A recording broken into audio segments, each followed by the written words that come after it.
power of positive thinking. Introduction. Unlock life's miracles with a positive mind. Are you constantly battling stress, self-doubt, or the overwhelming feeling that life is conspiring against your personal success? Norman Vincent Peale's groundbreaking masterpiece, The Power of Positive Thinking, offers a radically simple yet profoundly effective solution to these universal human struggles. This book is not just a collection of empty platitudes. Rather, it is a highly practical, faith-based manual designed for rewiring your entire psychological approach to daily life. By combining timeless spiritual wisdom with deeply actionable psychological techniques, Peale teaches you exactly how to systematically dismantle deeply ingrained negative thought patterns. You will discover practical methods to cultivate an unshakable inner peace, generate boundless daily energy, and overcome seemingly insurmountable personal obstacles. Reading this comprehensive summary will equip you with the exact tools needed to transform your mindset from one of chronic defeat into one of absolute, unwavering victory. Get ready to embark on a completely transformational journey that will unlock a new life filled with immense joy, renewed purpose, and endless possibilities. Point 1. Believe in yourself. It's the secret to success.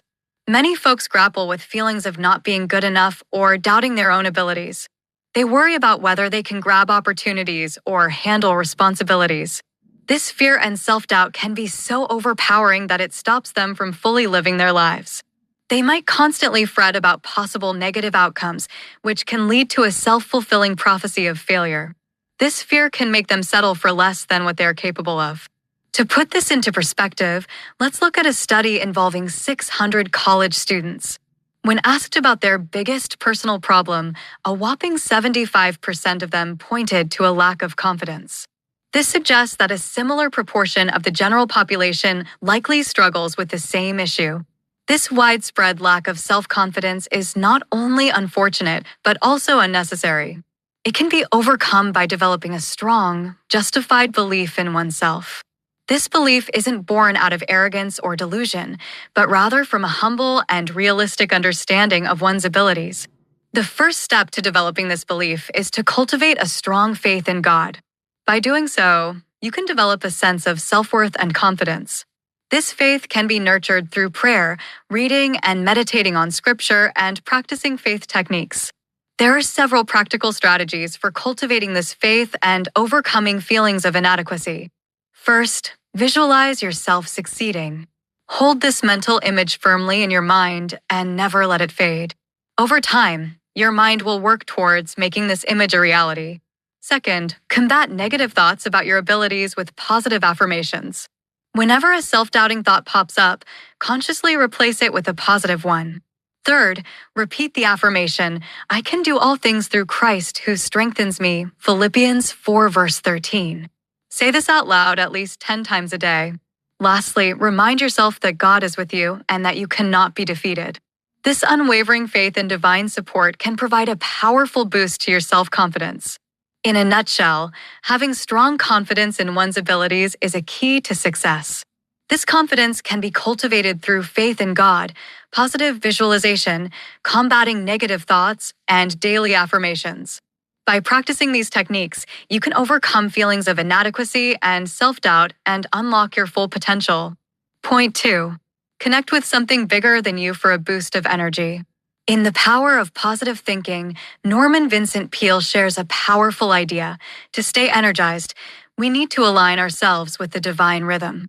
Now, this might sound a bit abstract, but let's break it down.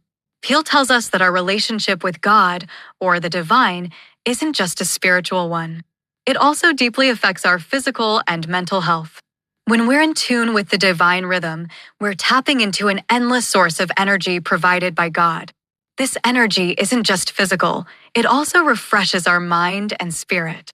But when we lose this connection, we might feel drained, both physically and mentally. Today's world often forces us to live at a pace that's neither natural nor healthy. We're always in a rush, trying to meet deadlines and living under stress. This fast-paced life doesn't match the divine rhythm, which is more balanced and harmonious. By aligning ourselves with the divine rhythm, we can live at a more natural pace, allowing energy to flow freely within us. So, how do we align with the divine rhythm? Peale suggests a simple yet effective method. First, we need to relax our body, then our mind. We can do this through techniques like meditation or deep breathing. Once we're relaxed, we should visualize our soul entering a state of tranquility. Then, we should pray to God, recognizing Him as the source of all energy and asking Him to replenish our energy. The key here is to truly believe that we're receiving this energy. Peale also emphasizes the importance of having a genuine interest in life to avoid fatigue. When we're passionate about something, our energy levels naturally rise. But when we find life dull and boring, we can feel tired even when we're not physically exerting ourselves. So, it's important to find something that truly fascinates us and dedicate ourselves to it. Additionally, Peale warns about the energy-draining effects of guilt and fear. These negative emotions can sap our energy and leave us feeling drained.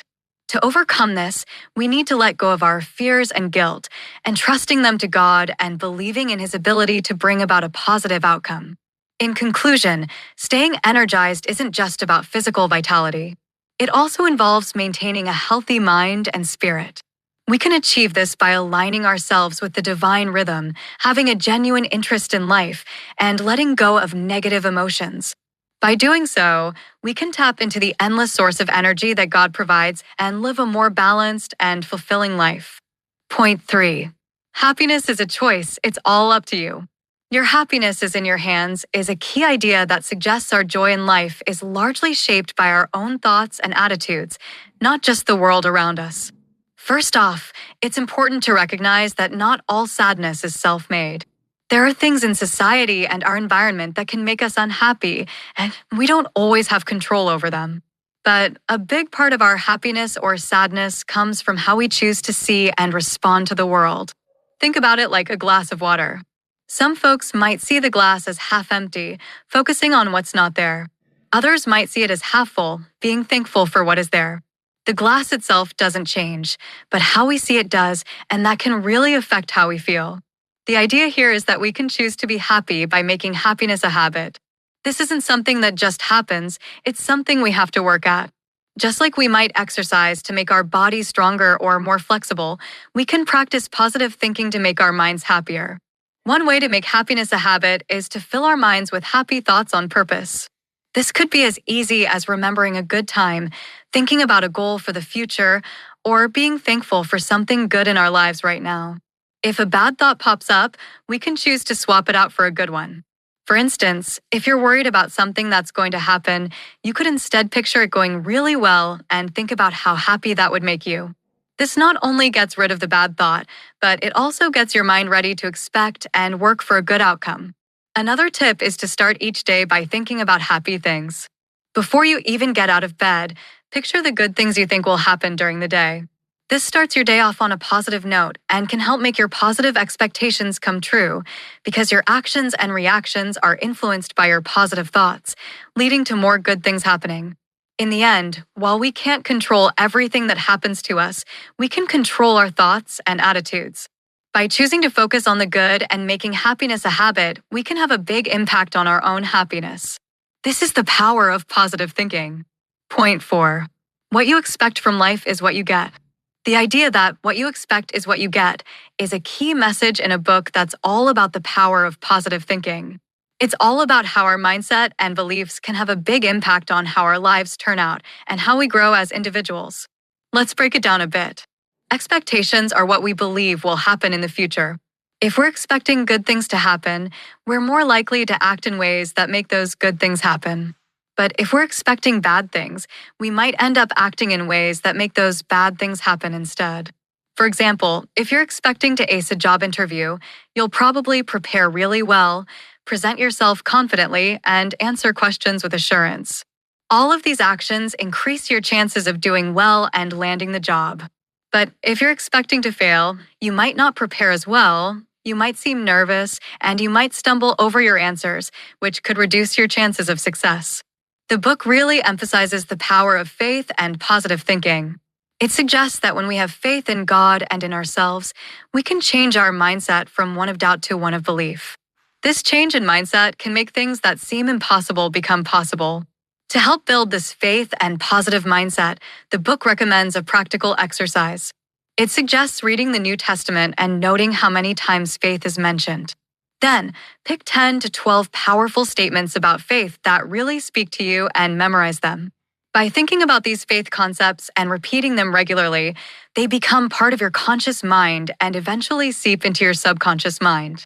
This process, which the book calls spiritual osmosis, can change your basic thought pattern, turning you into a believer and an expector, and ultimately an achiever. When you expect the best, you free yourself from self-doubt and can fully commit to your endeavors. The book argues that nothing can stand in the way of someone who focuses their entire self on a problem. When you approach a difficulty as a unified whole, the difficulty, which is a sign of disunity, dissipates. In a nutshell, the book's message is that our expectations, fueled by faith and positive thinking, can shape our actions, influence our life outcomes, and guide our personal growth. By expecting the best, we can overcome obstacles, achieve our goals, and become the best version of ourselves. Point 5. Never accept defeat. Keep pushing forward. Let's talk about a concept that's key to living a victorious life. It's all about adopting a mindset that simply won't take no for an answer, that won't accept defeat. Picture this: you're a marathon runner. The race is tough, your legs are aching, your lungs are on fire, and every part of you is begging you to stop. But you don't. You keep pushing, not because the pain has gone away or the race has gotten easier, but because you've decided that you won't be defeated. You're determined to cross that finish line, come what may. That's the kind of mindset we're talking about here. In life, we all have our own marathons to run. These could be personal struggles, professional obstacles, or emotional battles. The hurdles might seem too high to jump over, but it's not the size or type of the hurdle that counts, it's how we approach it. If we see these hurdles as unbeatable, we've lost the race before it's even started. But if we face them with a mindset that won't accept defeat, we're already halfway to the finish line. This mindset isn't about blind optimism or wishful thinking. It's about faith in a higher power, and faith in ourselves. There's a quote from Philippians 4 verse 13 that says, "I can do all things through Christ which strengthens me." This isn't just a religious statement, it's a powerful declaration of self-belief. By repeating this to ourselves, we're training our subconscious mind to believe in our own strength and resilience. But what if our subconscious mind has been filled with negativity? It might try to remind us of our past failures, our weaknesses, and our fears. But we shouldn't let this negativity win. Instead, we should keep repeating positive affirmations, keep declaring our strength and resilience until these become the main thoughts in our subconscious mind. So, the message is clear. The secret to a triumphant life isn't about avoiding obstacles, but about how we approach them. By adopting a mindset that won't accept defeat, by having faith in a higher power and in ourselves, and by filling our subconscious mind with positivity, we can overcome any obstacle and live a victorious life. Point 6. Change your thoughts to change your situation. Imagine your life as a ship sailing on the vast sea. Your thoughts are the wind that fills the sails, guiding your journey. If your thoughts are negative, they're like a stormy wind, pushing your ship off course or even threatening to sink it. But if your thoughts are positive, they're like a gentle breeze, smoothly guiding your ship towards your desired destination. Many of us are caught in a cycle of negative thinking, which leads to negative outcomes in our lives. It feels like we're constantly battling against the wind, struggling to keep our ship afloat and make any progress. But here's the good news: we have the power to change the wind. We can swap our negative thoughts for positive ones, and this can dramatically change the course of our lives. The rule of prosperity and success is simple. If you think negatively, you'll achieve negative results. If you think positively, you'll achieve positive results. This isn't just a theory, but a principle that's been proven time and again in real life. Many successful people credit their achievements to their positive mindset and attitude.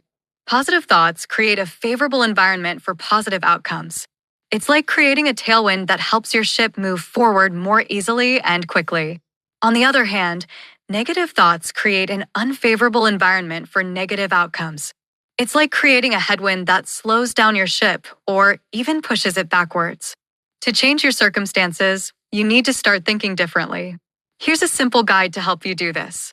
1. For the next 24 hours, make a conscious effort to be optimistic. Speak positively about everything, from your job to your health to your future. 2. After practicing optimism for 24 hours, extend it to a whole week. Allow yourself only 1 or 2 days to be realistic, which you'll likely realize is actually pessimism. 3. Feed your mind with positive thoughts by studying uplifting literature or scriptures. Highlight every sentence that speaks about faith or positivity. 4. Memorize these positive passages until they become ingrained in your mind. 5. Surround yourself with positive people and distance yourself from those who are negative. 6. Avoid arguments and confrontations. When faced with negativity, respond with positivity. 7. Practice gratitude by giving thanks for the good things in your life, even if they haven't happened yet. By swapping your old, negative thoughts with new, positive ones, you can transform your life. It's like changing the wind that fills your sails, allowing your ship to sail smoothly towards your desired destination. This is the power of positive thinking. Point 7. Conclusion. Positive thinking is a powerful tool that can transform your life.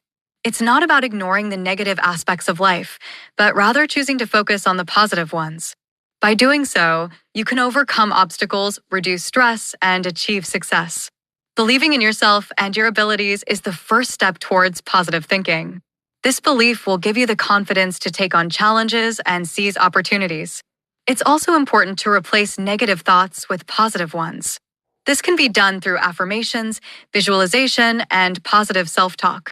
Prayer and meditation can also help in fostering a positive mindset. They provide a sense of peace and calm, which can help in reducing stress and anxiety. Moreover, being grateful for what you have can shift your focus from what's wrong in your life to what's right. Surrounding yourself with positive people can also influence your mindset. Their positive energy can rub off on you and help you maintain a positive attitude. Lastly, taking care of your physical health can also contribute to a positive mindset. Regular exercise, a healthy diet, and adequate sleep can boost your mood and energy levels. Remember, positive thinking is a choice. It's up to you to decide whether to let negative thoughts control your life or to choose positivity and live a happier, more fulfilling life. Point 8. The conclusion. We have been deeply, fundamentally conditioned by society, media, and our own flawed thinking to believe that true happiness is a highly elusive, distant destination, a magical, utopian place we will finally reach only after we get that prestigious promotion, find the absolutely perfect romantic partner, buy the massive dream house, or accumulate a specific, highly ambitious number in our bank accounts. The most profoundly liberating, life-altering truth you will ever learn from Norman Vincent Peale is that happiness is an active, daily, deliberate choice, completely and utterly independent of your current external circumstances. Happiness is not a lucky accident. It is a highly cultivated, deeply ingrained psychological habit. Consider the incredibly striking story Peale shares of an encounter he had while traveling on a train. He was seated near a couple who were radiating such an immense, infectious sense of joy, constantly laughing, smiling, and speaking to each other with profound kindness. Peale, deeply curious about their obvious bliss, struck up a conversation with them, assuming they were perhaps on their honeymoon or celebrating a massive financial windfall. To his absolute astonishment, he learned that this couple had recently suffered a catastrophic series of disasters. They had lost their entire business in a devastating financial crash. They had been forced to sell their beloved family home, and they were currently traveling to a new city to start completely over from absolute zero. How could two people who had just lost absolutely everything be so undeniably, radiantly happy? The husband looked at Peale and explained their profoundly simple secret. We deliberately decided that we were not going to let our circumstances dictate our joy. We lost our money, but we still have each other. We still have our minds, and we still have our faith. We simply made a firm, non-negotiable choice to be happy anyway. This is the ultimate, undeniable proof that you are the sole architect of your own internal emotional state. You are not a passive victim waiting for the weather of life to change. You possess an internal thermostat, and you have the absolute power to set the temperature of your mind to joy, regardless of the raging blizzard blowing wildly outside your window. The tragic fallacy of contingent happiness, the deeply toxic belief of "I will finally be happy when," is that it completely robs you of the present moment. The future you are waiting for never actually arrives, because the moment you reach your highly anticipated goal, your mind immediately moves the goalposts and suddenly requires something entirely new to be happy. To build the lifelong habit of happiness, you must start manufacturing your own joy right here, right now, in the exact messy, imperfect reality you currently inhabit. How do you practically begin to manufacture this profound joy today? First, you must fiercely guard the highly vulnerable first moments of your morning. When you wake up, before you check the terrifying news or review your stressful to-do list, boldly declare out loud, "This is going to be a profoundly wonderful day. I am deeply thankful for the gift of being alive." It may feel incredibly awkward or forced at first, but you are actively laying down completely new, highly positive neural pathways in your brain. Second, you must aggressively practice the art of focusing your attention heavily on others. Selfishness, constant self-analysis, and an obsessive focus on your own minor problems breed deep, inescapable misery. One of the absolute fastest, most reliable ways to instantly elevate your own mood is to actively go out of your way to sincerely compliment, assist, or uplift someone else. When you pour positive energy into the world, it violently rebounds back into your own life, multiplied tenfold. Finally, build a ruthless, uncompromising daily habit of profound gratitude. Make it a strict, non-negotiable daily practice to mentally or physically list out the incredibly simple, tiny blessings that you constantly take for granted. The taste of hot coffee, a comfortable bed, the ability to walk, the smile of a friend. By actively choosing to focus entirely on the abundance you already possess, rather than the things you currently lack, you completely rewire your brain for lasting joy. The power of positive thinking is ultimately not about ignoring the painful realities of life. It is about powerfully arming yourself with the deep faith, the profound confidence, and the resilient joy necessary to conquer those realities and live a truly magnificent, deeply fulfilling life. Start actively creating your own happiness today and watch in amazement as the entire world transforms beautifully around you.